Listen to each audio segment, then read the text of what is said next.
Hey guys, what's up? Welcome back to Travel Tech.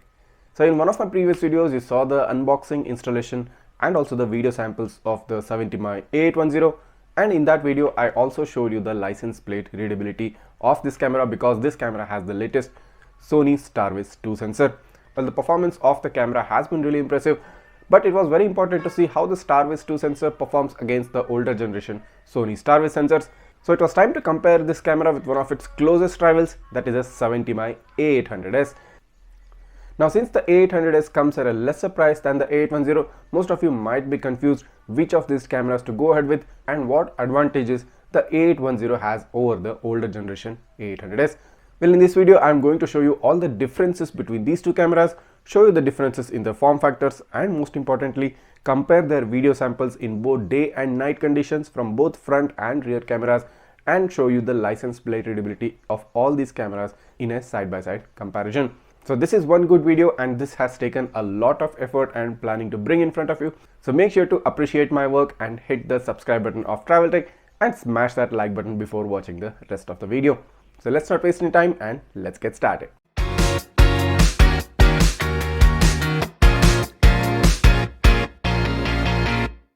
So first let's take a look at some of the important differences between these two dash cameras.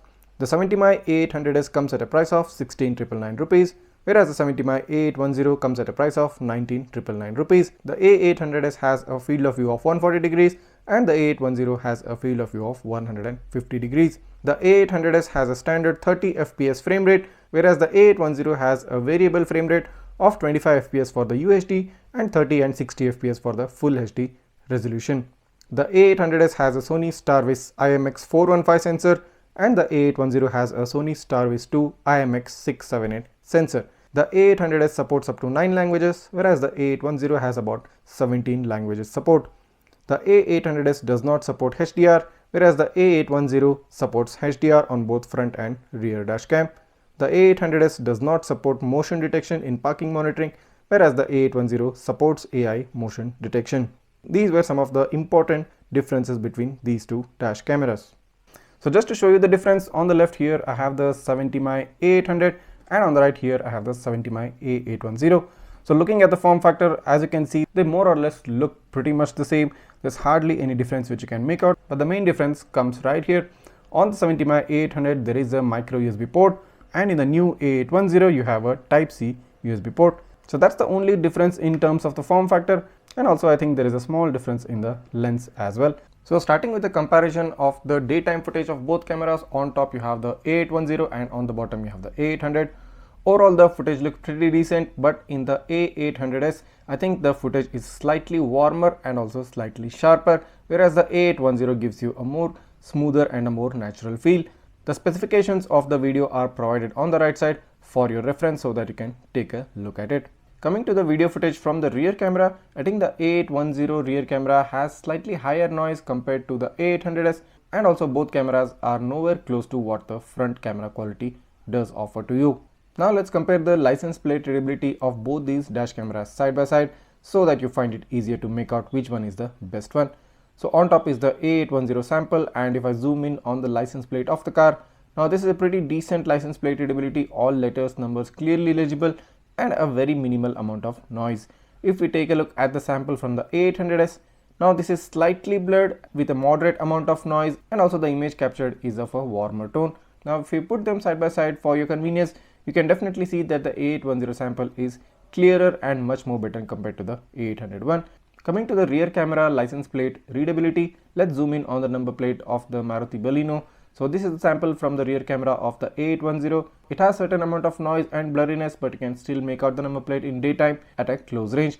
And this is the sample from the rear camera of the A800S. Slightly higher amount of blurriness compared to the A810 is what I feel, but a higher level of contrast as well. Comparing them side by side, you can definitely see that the A800S has a higher contrast and the A810 has a more softer look. So now let's take a look at the license plate readability at night conditions of both these dash cameras, the A810 on top and the A800S on the bottom of the screen. If we zoom in on the A810, now you can see the light streaks because of the fast movement, but you can clearly make out the number plate, each individual letters and numbers clearly visible. If we take a look at the A800S sample, Now clearly overexposed, no letters, no numbers are visible. The entire number plate is whitewashed because of the improper exposure compensation. Now do note that the A800S sensor is not designed to read number plates, and the Sony Starvis 2 sensor in the A810 is specifically designed to read number plates and boards. If we take a look at the license plate, again now at a slightly higher distance compared to before. Now again a very good read of the number plate, all letters and numbers clearly visible. And if we try to look at the number plate readability in the A800S sample, now again this gives you a whitewashed look because of the headlights of my car falling on the license plate and because of the improper exposure compensation in the 70mai A800S. You cannot make out the number plate in such conditions. Now along with the license plate readability, there is also one more factor which I wanted to show you guys. Now if I go ahead and pause the video at a point, now as you can see there are definite glare lines in the A800 sample, whereas in the 810 there are no glare from the headlights or the street lights, and the video footage is very much natural looking without any glare lines and without any overexposure. Coming to the rear camera footage at night, now this is where things get tricky because the A800S rear camera does seem to offer a better footage compared to the A810, because the A810 rear camera looks whitewashed, has a lot of noise, and also because of the high beam you are hardly able to see anything. Now definitely comparing with the A800S, it offers a higher contrast level and lesser noise level. If we take a look at the license plate readability with such high glare hitting the lens, so here is the A810 rear camera sample. You can just about make the number plate when it's at a very close range, and this is the A800 sample, slightly higher contrast, slightly better looking. Also you can still make out the number plate. Now overall, comparing the side by side footage, as you can see a lot of noise and exposure in the A810 rear camera sample, slightly better version in the A800S rear camera sample. So what do you think? Which camera is the best one?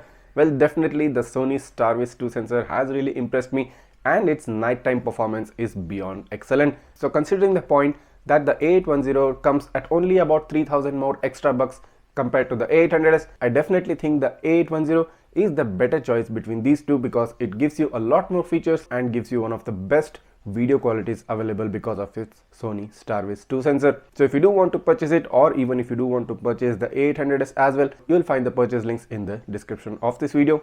So did this video help you out? Well, I definitely think that's a yes. And if you do feel the same thing, write down in the comments regarding what you think about this video. Your feedback is very important to me. So many more interesting videos coming up in the future. Make sure you do not miss them by hitting the subscribe button of Travel Tech and smashing that like button.